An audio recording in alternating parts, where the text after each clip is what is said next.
Bonjour. Oui, c'est ça. Il reste que j'aimerais là vous parler. Il reste d'un sujet qui passe un petit peu trop souvent, je pense, à la télé là, ce temps-ci. Hein? Ça concerne les pesticides. Puis surtout, quand même, quoi faire pour pour maximiser l'effet qu'on peut avoir avec les pesticides. Bon, il reste que le plan de présentation. Je commence avec une définition du pesticide. Suivi d'un historique. Quand est-ce que ça a commencé? Puis des notions de base que je considère en fait importantes. Je vais vous parler aussi de sages pesticides, du cas du linuron, en fait aussi un herbicide que vous connaissez tous probablement. Et puis aussi, je vous donne en fait une opinion en fait au niveau de l'utilisation des insecticides dans le sillon, le planton ou foliaire. Et puis, question de fongicide, je m'attaque surtout au mildiou. Et puis, en fait, qu'est-ce qu'il faut faire? Il reste qu'avec les produits phytosanitaires concernant le mildiou. Je commence tout de suite avec un pesticide. C'est quoi? Bon, premièrement, il reste que le mot pesticide, c'est pesticide. OK, c'est en anglais. Peste, ça veut dire parasite. Icide, ça veut dire tuer. Alors donc, c'est des produits antiparasitaires. Ça, c'est le mot français, là, dans le fond. Puis, il reste le préfixe, en fait, détermine, en fait, qu'est-ce que tu contrôles avec ton pesticide. Comme entre autres, le premier, c'est un acaricide. Fait que, tu sais, c'est contre les acariens. Un herbicide contre les mauvaises herbes, insecticide, les insectes. Bon, moi, ce qui importe, moi, c'est de vous présenter les pesticides comme des outils de travail, OK? Et non une fin, mais c'est un outil de travail. Puis si, en fait, on s'en sert quand même comme il faut, ben ça fait la job. Puis, bon, il reste qu'en principe, ça va limiter fait que les pertes au niveau de l'environnement, etc., etc. Bon, il reste que l'historique des pesticides. Je fais ça rapidement. Dans votre document, il reste que je pense qu'il va y avoir fait le détail d'une manière ou d'une autre. OK. Les pesticides, ça existe depuis à peu près 3000 ans. Okay. Bon, si on regarde dans la Grèce antique, ils prenaient le soufre comme fongicide dans la vigne, OK, puis l'arsenic comme insecticide. Par la suite, il y a eu c'est l'aconite contre les rongeurs, principalement les rats. Et puis, fait qu'à passer des années, quand même 1500, fait qu'on a comme découvert l'arseniate de plomb. Puis ça a été, en fait, utilisé jusqu'en 70. Et puis en Inde, aussi, avec le rothénone, il reste que ça, c'est un extrait d'une plante qui s'appelle le déris. Et puis, il reste que le jus de tabac, sur les pêchers en Europe, fait que le jus de tabac, ben, c'est de la nicotine. Puis il reste que plus tard, on va quand même synthétiser, en fait, la nicotine. On va la transformer un peu. Ça va être les nicotinoïdes. Puis, il reste que le 19e siècle, fait qu'est venue c'est la chimie minérale qui s'est développée. Puis, on a découvert c'est le sulfate de cuivre. Surtout peut-être en France, encore une fois peut-être dans la vigne. Il reste un peu plus tard, on l'a mélangé avec de la chaux. Puis, il reste que ça a donné de la bouillie bordelaise. Fait que le 20e siècle, ça, c'est les sels de mercure pour les traitements de semences. Et puis aussi, fait que la poudre de chrysanthème, pour faire le pyrètre.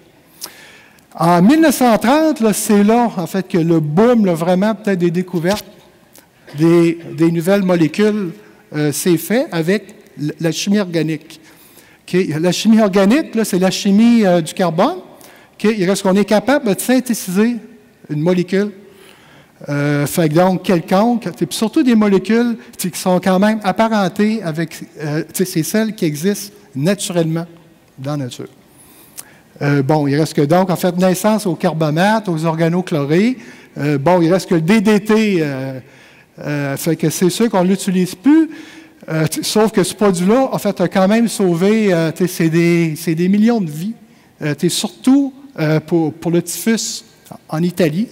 Okay, il reste qu'à la fin de la Deuxième Guerre mondiale. Et puis, pour la malaria, en fait, en Afrique. Et puis, pour la peste en Inde. Bon, il reste que ça, je passe ça quand même rapidement. Il reste que de 1940 à 90, en fait, il y a eu quand même plusieurs nouvelles molécules, nouvelles familles.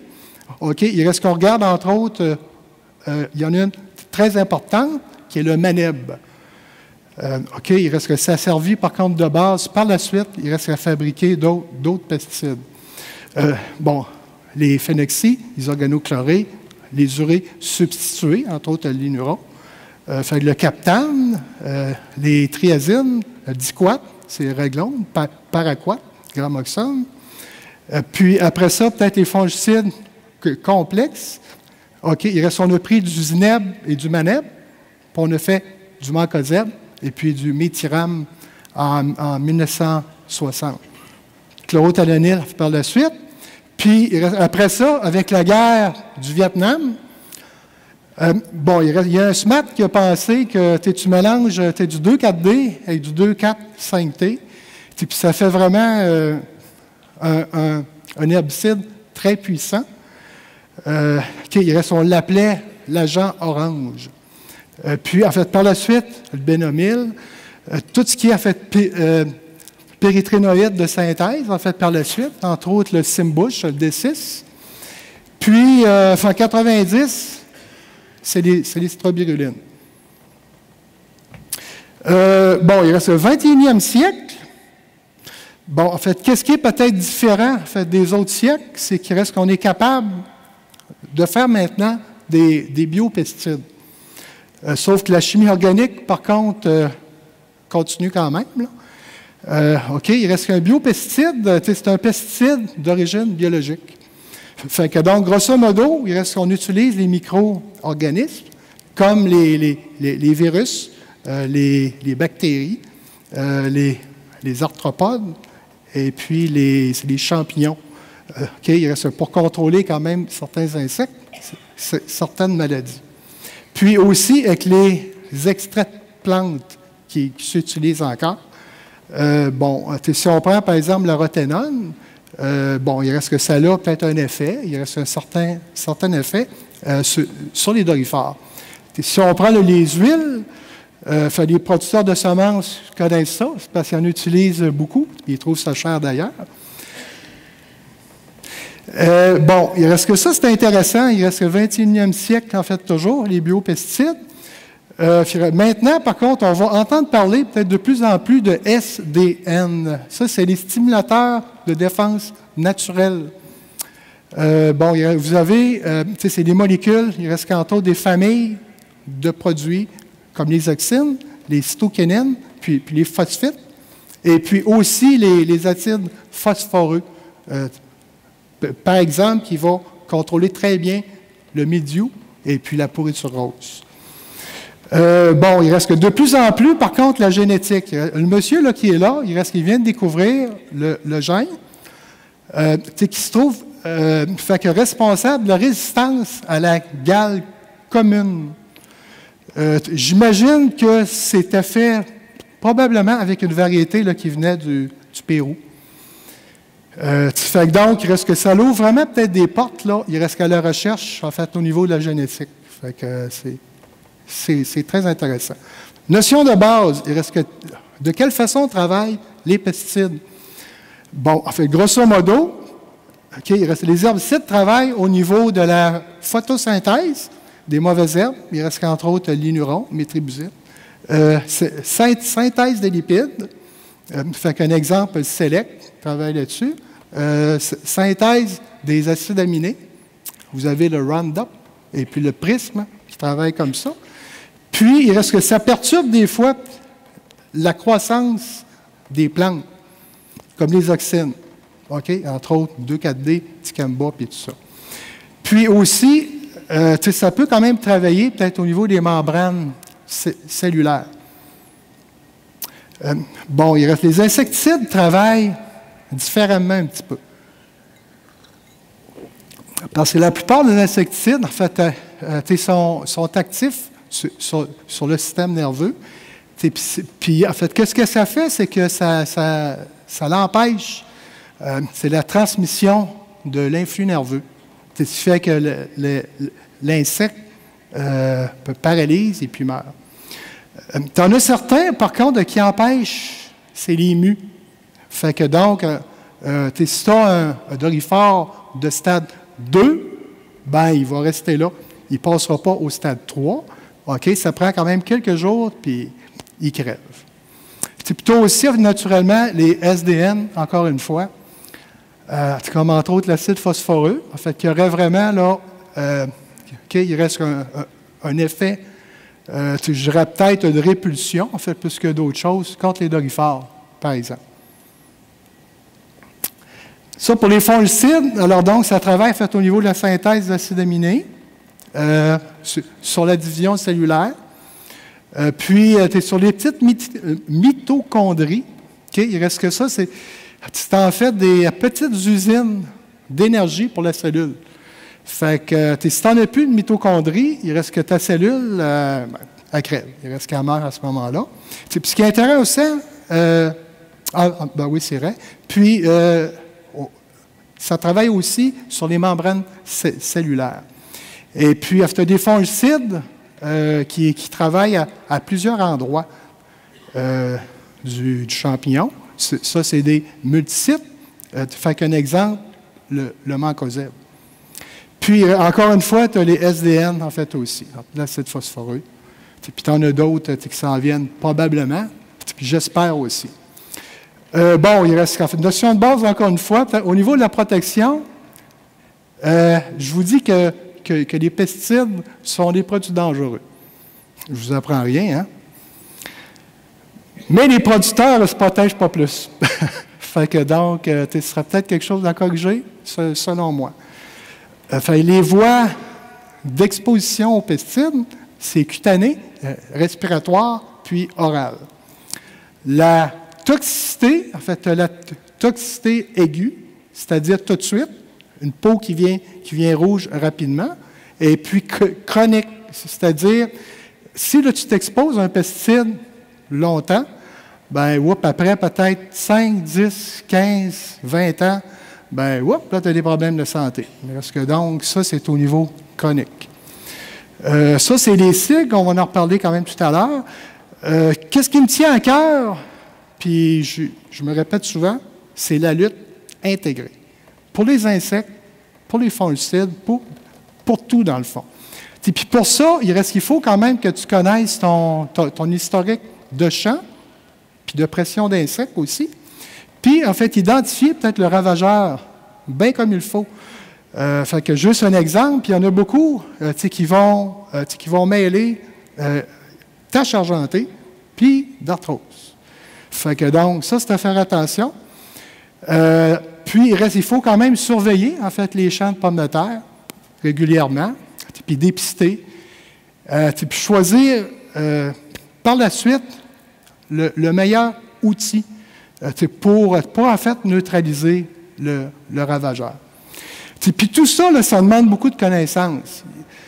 Si là, vous pensez, en fait, que vous n'êtes pas capable d'avoir toutes les connaissances possibles et impossibles, ben, il y a des gens, en fait, qui peuvent vous aider. Il reste que ça, c'est des conseillers, en fait, qu'on appelle ça. Puis c'est à vous autres, il reste à prendre des conseillers, qui vous conseillent. OK? Une notion de base, encore une fois, il reste là, je vous montre deux indices de risque. La première, c'est l'indice de risque environnemental.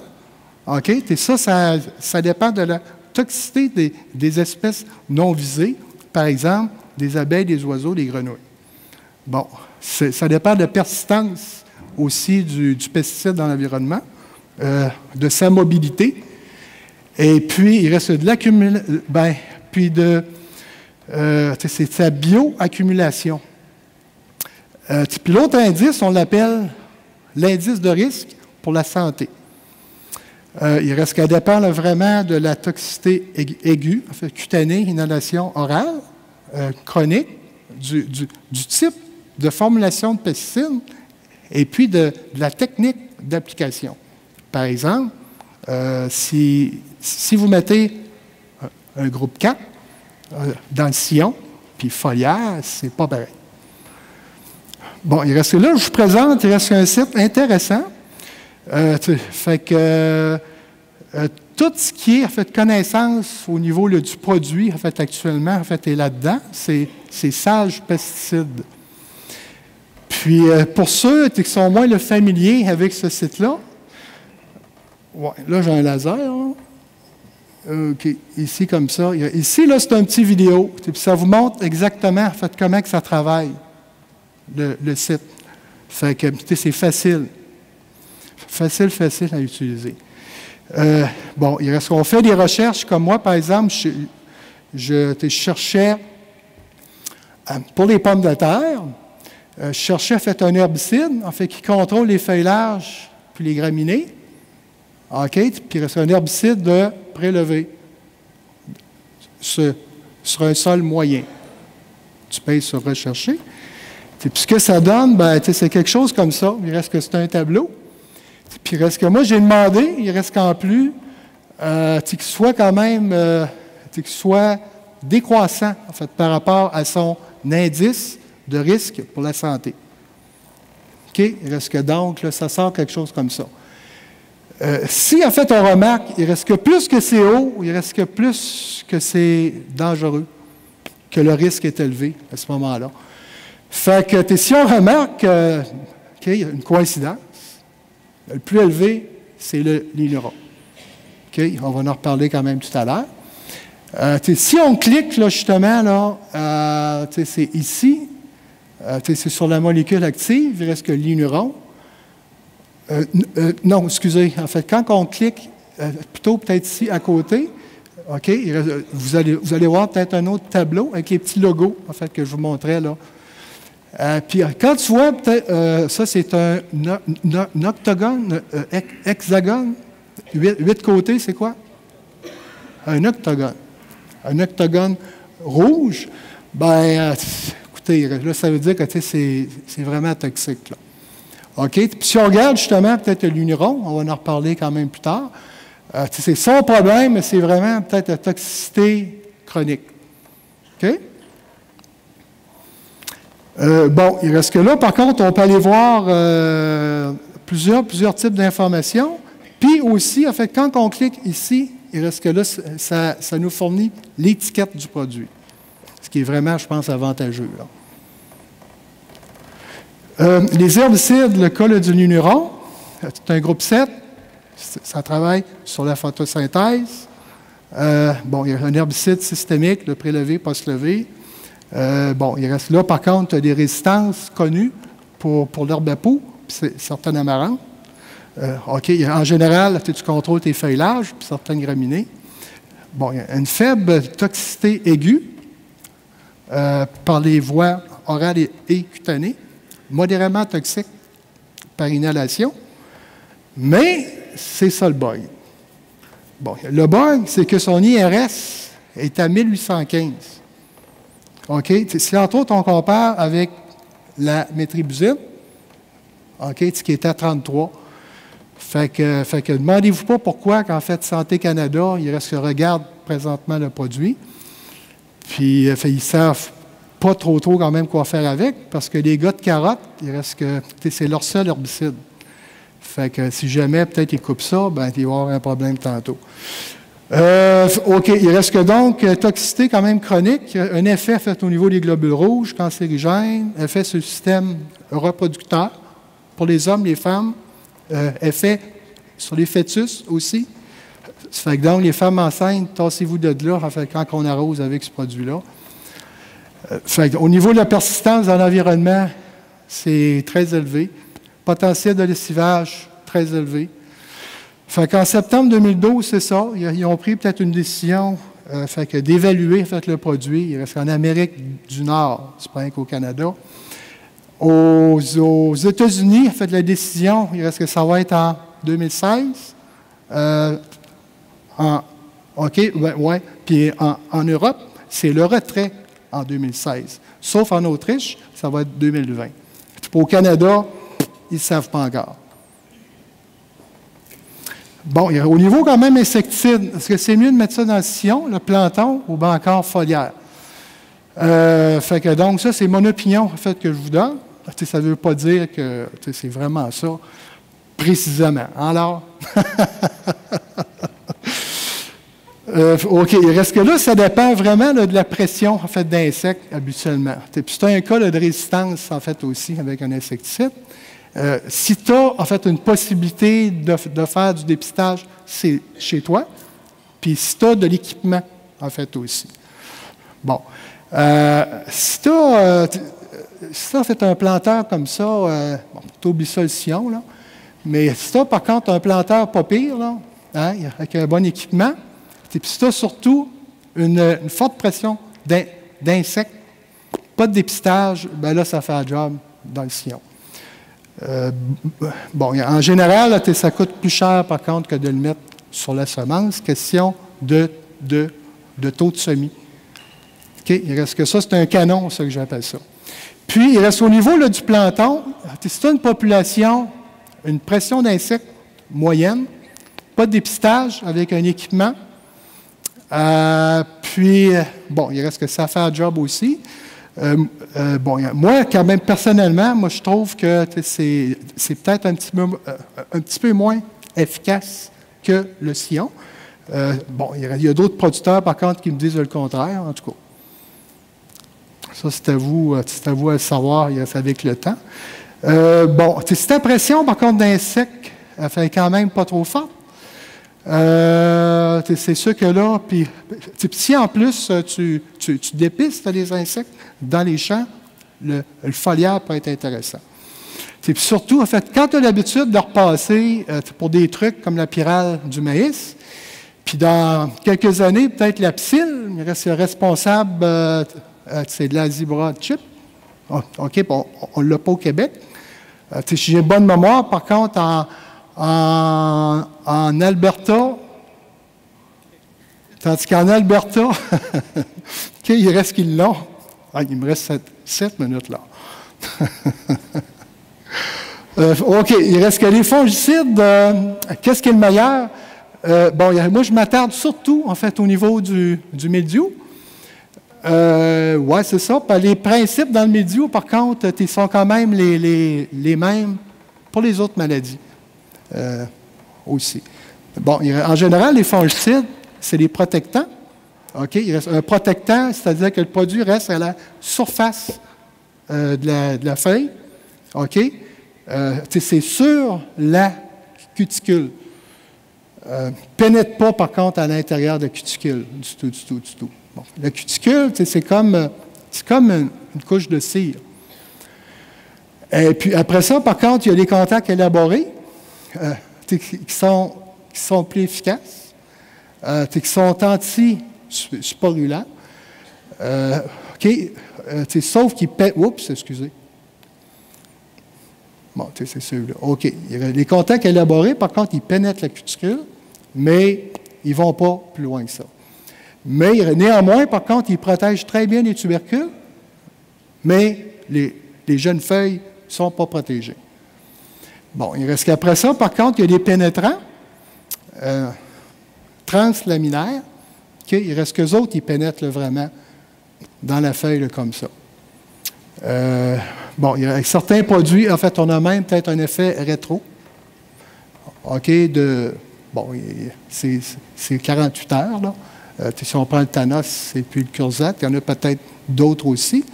Puis, il reste qu'il y en a qui vont vraiment peut-être inhiber la formation des spores.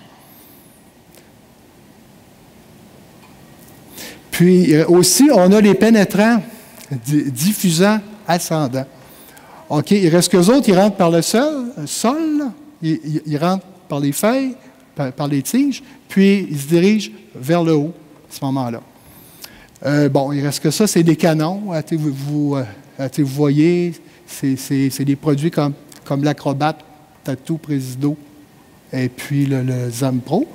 OK, il reste l'avantage, c'est parce que tu protèges tes jeunes pousses avec ça. Tu protèges surtout tes tubercules. Puis, à fait, tu as les systémiques complets. Le métallactyle, je ne perdrai pas de temps avec ça. Vous savez, toute la résistance est rendue trop forte maintenant, fait qu'on n'en parle plus. Il est bon, par contre, pour les pourritures molles, si on traite dans le sillon. Mais si on parle de mildiou, on oublie ça. Bon, il reste que là, tu as les acides phosphoreux qui sont vraiment systémiques totaux. Fait qu'ils montent, ils descendent. Oui, c'est ça. Il reste que donc, on protège les tubercules. OK, c'est contre le mildiou, puis contre les pourritures roses. C'est un SDN. OK? Puis, ce qui est intéressant, beaucoup, c'est que son indice de risque pour la santé est très bas. Puis son indice de risque pour l'environnement est super bas aussi. OK? Sauf que pour la semence, ça a l'air qu'il y a eu peut-être quelques problèmes de germination avec les acides phosphoreux.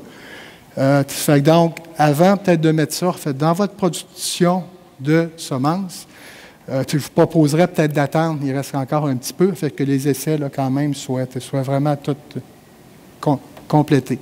Il me reste 3 minutes, pas pire. Bon, en fait, conclusion, là, c'est ça. Bon, en fait, comme j'ai dit quand même tout à l'heure, moi, les pesticides, c'est un outil. OK, en fait, parmi tant d'autres. OK, ça, c'est les tant d'autres, ça. OK? Parce que tu commences par corriger ta compaction de sol, puis niveler les terrains, c'est possible. Tu choisis la bonne variété. Si tu as une rémanence de gale dans le champ, ben, il reste que plante une variété moins sensible à la gale. OK? Et puis surtout, peut-être tubériser les semences au printemps, ce que, bon, peut-être la moitié des producteurs font pas ou très peu. Et puis, il reste de faire attention, principalement peut-être à l'azote, en fait, aussi. Puis d'éviter tout ce qui est blessures mécaniques à la récolte.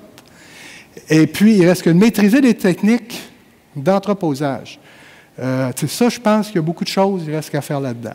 Puis comme j'ai dit, fait que moi, c'est la lutte intégrée qui est plus important, il reste en fait, en ce qui me concerne, comme agronome. Puis il reste que donc, il faut connaître l'historique du champ, des insectes, la pression, identifier le ravageur, après ça, le dépistage, puis choisir une tapette de mouche. Si ça fait l'affaire, bien, choisir un canon, si tu n'as pas le choix. Puis, il reste surtout peut-être de regarder, c'est les deux petits indices, l'IRS puis l'IRE. Et c'est tout, là.